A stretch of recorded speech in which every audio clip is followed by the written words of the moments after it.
আসসালামু আলাইকুম। আজ আমরা শুনব সূরা আল বাকারার আয়াত ৮১ থেকে ৯০ পর্যন্ত। এই আয়াতগুলোয় আল্লাহতালা বানী ইসরায়েলের ভ্রান্ত ধারণা, তাদের পাপাচার এবং নবীদের প্রতি অবিশ্বাসের কঠোর সতর্কতা দিয়েছেন। চলুন মনোযোগ সহকারে শুনি ও চিন্তা করি আল্লাহর বাণীগুলো। বিসমিল্লাহির রহমানির রহিম। আল্লাহর নামে শুরু করছি, যিনি পরম করুণাময়, অতি দয়ালু।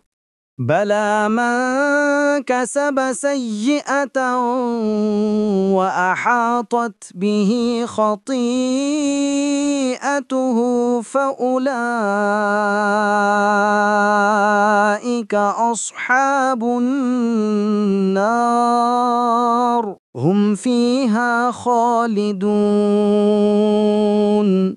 তবে হ্যাঁ, যারা পাপ কাজ করে এবং যাদের পাপরাশি তাদেরকে ঘিরে ফেলে, তারাই জাহান্নামী, সেখানে তারা চিরকাল থাকবে।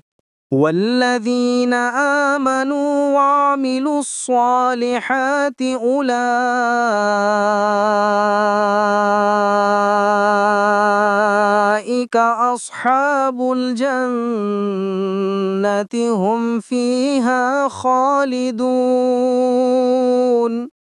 আর যারা ঈমান আনে ও নেক আমল করে, তারাই জান্নাতবাসী, তারা সেখানে চিরস্থায়ী হবে। وَإِذْ أَخَذْنَا مِيثَاقَ بَنِي إِسْرَائِيلَ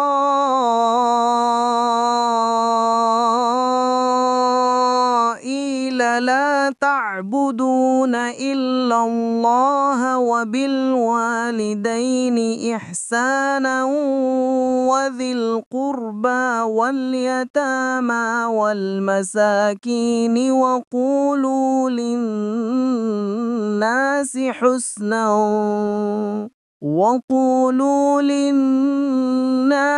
حُسْنًا وَأَقِيمُوا الصَّلَاةَ وَآتُوا الزَّكَاةَ ثُمَّ تَوَلَّيْتُمْ إِلَّا قَلِيلًا مِنكُمْ وَأَنتُم مُعْرِضُونَ।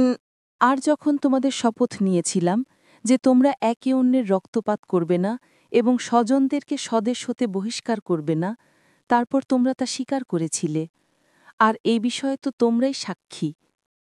وَإِذْ أَخَذْنَا مِيثَاقَكُمْ لَا تَسْفِكُونَ دِمَاءَكُمْ وَلَا تُخْرِجُونَ أَنفُسَكُم مِّن دِيَارِكُمْ ثُمَّ أَقْرَرْتُمْ وَأَنتُمْ تَشْهَدُونَ। আর স্মরণ করো, যখন আমি তোমাদের কাছ থেকে অঙ্গীকার নিয়েছিলাম যে তোমরা একে অপরের রক্তপাত করবে না এবং একে অপরকে তোমাদের ঘরবাড়ি থেকে বহিষ্কার করবে না, অতঃপর তোমরা স্বীকার করেছিলে এবং তোমরা সাক্ষী ছিলে। ثُمَّ أَنتُمْ هَؤُلَاءِ تَقْتُلُونَ أَنفُسَكُمْ وَتُخْرِجُونَ فَرِيقًا مِّنكُم مِّن دِيَارِهِمْ تَظَاهَرُونَ عَلَيْهِم بِالْإِثْمِ وَالْعُدْوَانِ وَإِن يَأْتُوكُمْ أُسَارَىٰ تُفَادُوهُمْ وَهُوَ مُحَرَّمٌ عَلَيْكُمْ إِخْرَاجُهُمْ أَفَتُؤْمِنُونَ بِبَعْضِ الْكِتَابِ وَتَكْفُرُونَ بِبَعْضٍ فَمَا جَزَاءُ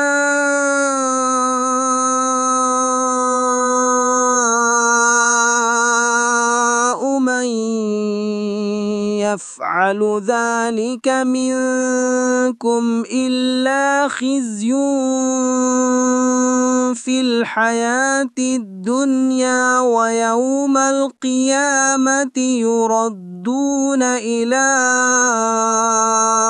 أشد العذاب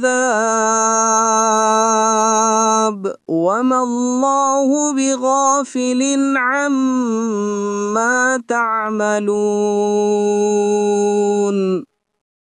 পরন্তু তোমরাই সেই লোক যারা পরস্পর নিজেদেরকে হত্যা করছ এবং তোমাদের একদলকে স্বদেশ হতে বহিষ্কার করছ।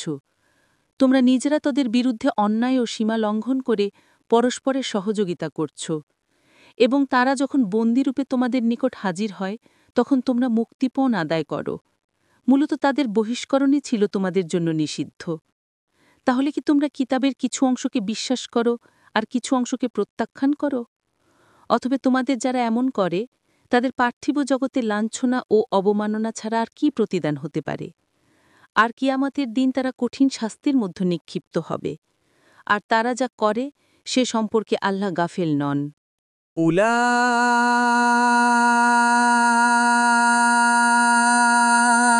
أولئك الذين اشتروا الحياة الدنيا بالآخرة فلا يخفف عنهم العذاب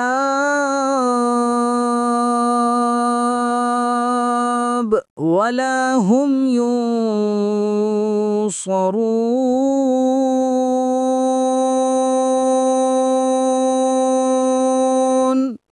যারা আখিরাতের পরিবর্তে পার্থিব জীবন কামনা করে তাদের উপর থেকে শাস্তি হালকা করা হবে না এবং তাদের সাহায্যও করা হবে না। ولقد آتينا موسى الكتاب وقفينا من بعده بالرسل وآتينا عيسى ابن مريم البينات وأيدناه بروح القدس أفكلما جاءكم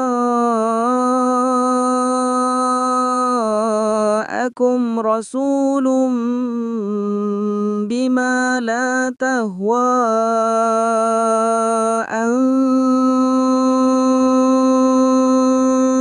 أنفسكم استكبرتم ففريقا كذبتم وفريقا تقتلون আর আমি নিশ্চয় মূসাকে কিতাব দিয়েছি এবং তারপরে একের পর এক রাসূল প্রেরণ করেছি এবং মারিয়াম পুত্র ঈসাকে দিয়েছি স্পষ্ট নিদর্শনসমূহ আর তাকে শক্তিশালী করেছি পবিত্র আত্মার মাধ্যমে।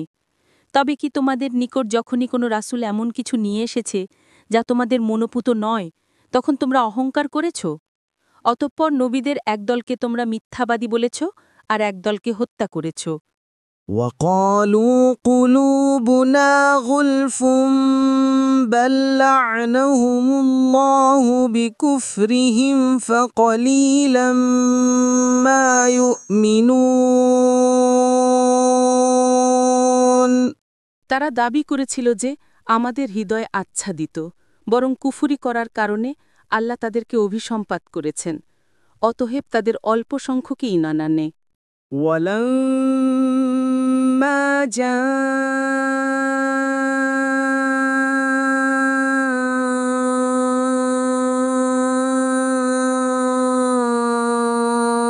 جاءهم كتاب من عند الله مصدق لما معهم وكانوا من قبل يستفتحون على الذين كفروا فلما جاءهم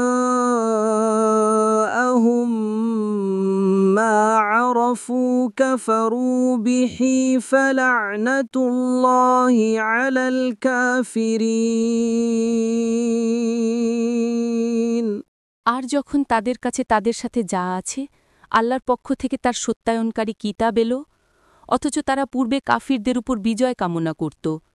সুতরাং যখন তাদের নিকট এলো যা তারা চিনত তখন তারা তা অস্বীকার করল। অতএব কাফেরদের উপর আল্লাহর লানত। بئس ما اشتروا به أنفسهم أن يكفروا بما أنزل الله بغيا أن ينزل الله من فضله على من يشاء من عباده فباءوا بغضب على غضب وللكافرين عذاب مهين যার বিনিময়ে তারা নিজদেরকে বিক্রয় করেছে তা কত জঘন্য, তা এই যে আল্লাহ যা নাজিল করেছেন তা তারা অস্বীকার করেছে এই জিদের বশবর্তী হয়ে যে আল্লাহ তার বান্দাদের মধ্য থেকে যাকে ইচ্ছা তার উপর তার অনুগ্রহ নাজিল করেছেন। সুতরাং তারা ক্রোধের উপর ক্রোধের অধিকারী হল, আর কাফিরদের জন্য রয়েছে লাঞ্ছনাকর আযাব। আপনি শুনলেন সূরা আল বাকারার আয়াত ৮১ থেকে ৯০ পর্যন্ত। আল্লাহ আমাদেরকে এমন সব ভুল ধারণা ও অহংকার থেকে রক্ষা করুন যেগুলো পূর্ববর্তী জাতিগুলোর ধ্বংসের কারণ হয়েছিল। ভিডিওটি ভালো লাগলে লাইক, কমেন্ট ও শেয়ার করুন, আর নতুন কোরআন তেলাওয়াতের জন্য চ্যানেলটি সাবস্ক্রাইব করুন।